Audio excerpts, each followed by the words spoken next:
Hello friends, welcome to my channel. स्वागत है आप सबों का। झारखंड सहायक अध्यापक आकलन परीक्षा को लेकर के पाठ्यक्रम आधारित प्रश्न कुछ लेके आए हैं, जो कि ईवीएस और भूगोल यानी पर्यावरण अध्ययन और भूगोल यहाँ से प्रश्न है। और ये प्रश्न यहाँ से पूछे ही जाते हैं दोस्तों।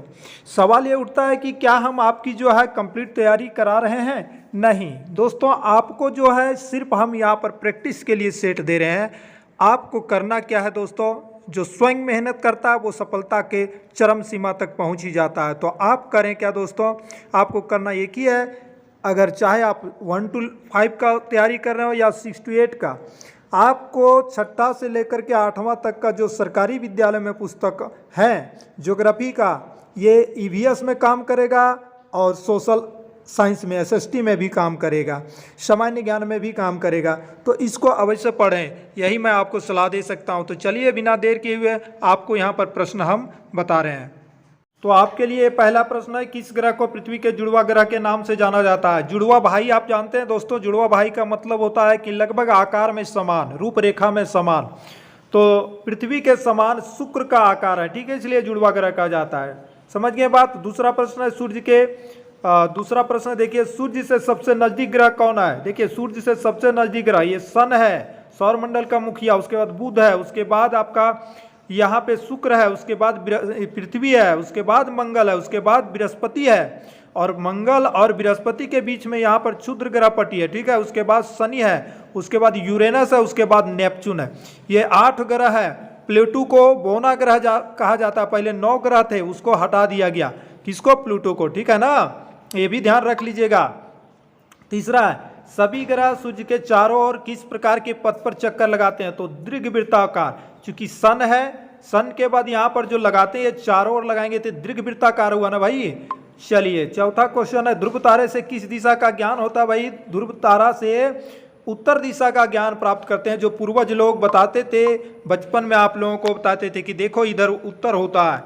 5वां नंबर आपका क्वेश्चन है, क्षुद्र ग्रह किन कक्षाओं के बीच पाए जाते हैं? तो अभी अभी हमने आपको जिक्र किया है, मंगल और बृहस्पति के बीच में क्षुद्र ग्रह पट्टी जो है, छोटे छोटे टुकड़े जो है पत्थर सा होते हैं, उसे कहा जाता है। देखिए, तारों के एक बहुत बड़ी प्रणाली को क्या कहा जाता है? तारों के बहुत बड़ा प्रणाली यानी तारे, जहां तारे ही तारे हों, आकाश गंगा।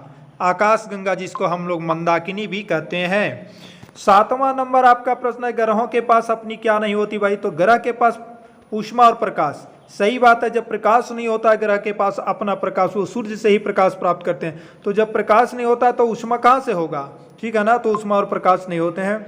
सूर्य से तीसरा सबसे नजदीक ग्रह, अभी अभी हमने बोला कि शनि के बाद बुध है, बुध के बाद आपका शुक्र है, शुक्र के बाद पृथ्वी, यानी कि पृथ्वी जो है ये आपका तीसरा नजदीक ग्रह है। किससे? सूर्य से, क्योंकि राजा है सूर्य, सूर्य का चक्कर लगाते हैं सभी ग्रह। तो पृथ्वी तीसरा नंबर में चक्कर लगाती है।